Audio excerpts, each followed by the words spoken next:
હવે આપણે જેમને સાંભળવાના છે એવા ગાંધીનગરમાં આપણને અડધી રાતે કામ આવે છે એવા ગોપાલક વિકાસ નિગમના ચેરમેન અને ગુજરાત રાજ્યના ગમે એ ખૂણે કાર્યક્રમ હોય હાજર હોય સમાજની ચિંતા કરતા અરજણભાઈ દેસાઈ સાહેબને વિનંતી કરું કે આપ પધારો અને આ સમાજને ઉદ્બોધન કરશું. અરજણભાઈ દેસાઈ સાહેબ. આજના 51 કુંડી મહાયજ્ઞ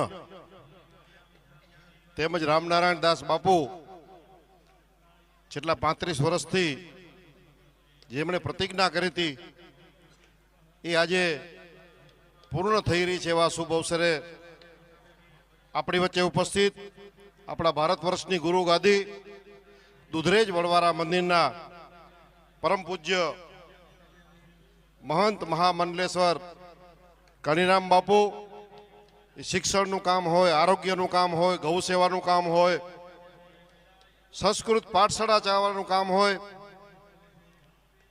કે કુંભ મેળામાં અન્ન ક્ષેત્ર દ્વારા સમગ્ર ભારત વર્ષમાં જેને ડંકો વગાડ્યો એવા આપણા પૂજ્ય કણીરામ બાપુને વંદન. એવા જ આપણા પાવરના મારે બહુ ઘણો સંપર્ક છે, ઘણીવાર દર્શન કરવા પણ હું જાઉં છું એવા રામનારાયણ દાસ બાપુ, સાણંદ મંદિરના આપણા પરમ પૂજ્ય હરદેવદાસ બાપુ, ધીમા ધરણીધરના આપણા માવદાસ બાપુ,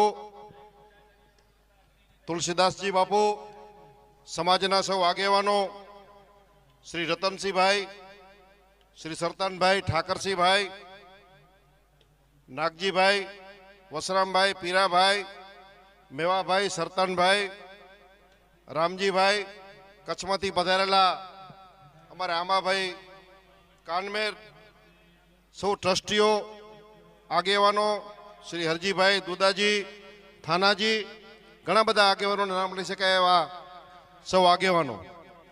ઘણી બધી વાત માનનીય સરતનભાઈ કરી અને પૂજ્ય બાપુ પણ બોલવાના છે એટલે વિશેષ તો આ ધાર્મિક સંમેલનમાં સનાતન ધર્મ આપણો આગળ વધે અને એમાંથી પ્રેરણા લઈને નવી પેઢી કઈ રીતે આગળ વધે એ દિશામાં આપણે કામ કરવાનું.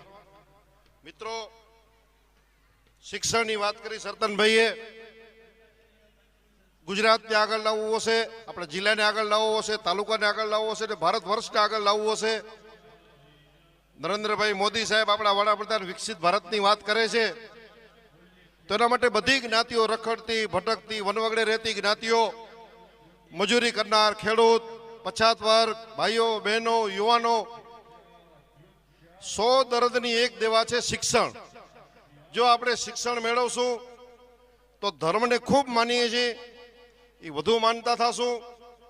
હમણાં જ ડીસામાં આપણું રબારી સમાજના, હું કુરિવાજો નહીં કહું, જૂના રિવાજો સારા આપણા વડીલો કરી ગયા હતા, એની આપણે કોઈ ટીકા ન કરીએ, પરંતુ અત્યારના વર્ષમાં ડીસામાં આપણા બધા જ પ્રગણામાં સારું બંધારણ કરીને સમયને અનુકૂળ, જેમ સમય અત્યારે શું છે એ પ્રમાણેનું બંધારણ ડીસાવળ હોય, હિંદવાણી હોય, કાંકરેજ પ્રગણું હોય, વઢિયાર રાધનપુરી પ્રગણું હોય કે આપણું વાવ થરાદ પ્રગણું હોય, બહુ સારી રીતે બંધારણનું અમલ કરી રહ્યા છો.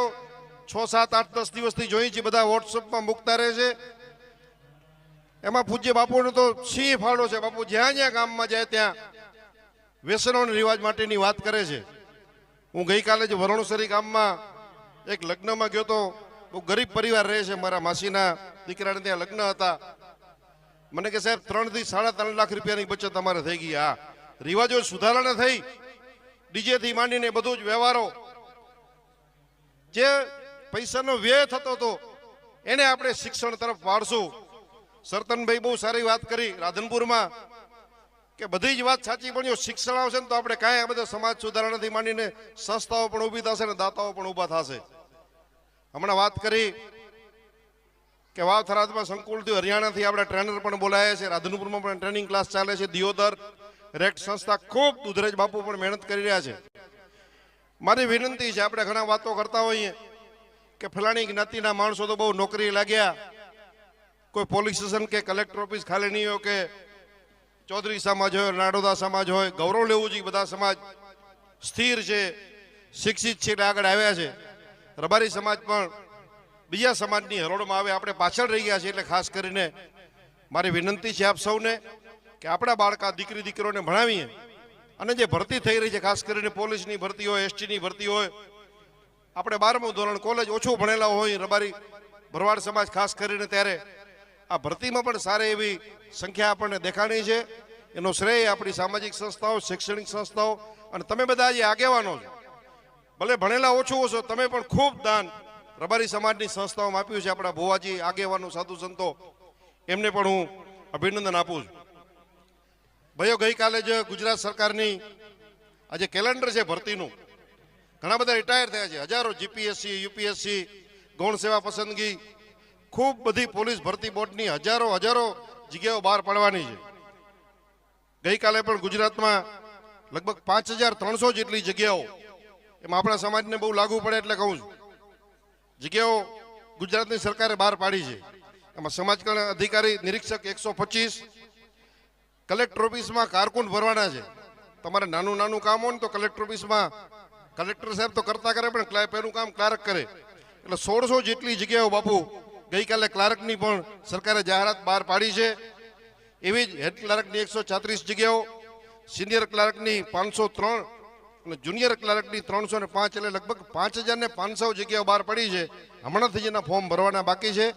મારી વિદ્યાર્થીઓને, ગ્રેજ્યુએટ થયેલા સામે ઘણા બધા ભાઈઓ છે, એમને વિનંતી છે કે એમાં વધારેમાં વધારે આપણા દીકરી દીકરાઓ ફોર્મ ભરી અને સ્પર્ધાત્મક પરીક્ષા હોય, રાયસણ હોય, રેક્ટ હોય, દૂધરેજ હોય, એના ક્લાસીસ બધા આપણો ઘણા બધા મંદિરો આપણા સાધુ સંતો આગેવાનો કરી રહ્યા છે. એના ક્લાસ પણ આપણે વાવ, થરાદ, રાધનપુરમાં ચાલુ કરશું.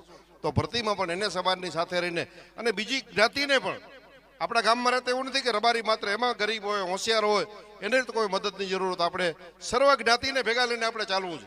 આપણે આપણા સમાજની વાત એટલે કરી છે કે આપણે વન વગડે રખડ્યા ભટક્યા, શિક્ષણ ઓછું આવ્યું છે એટલે બીજી જ્ઞાતિ ભેગું થઈ જવું છે.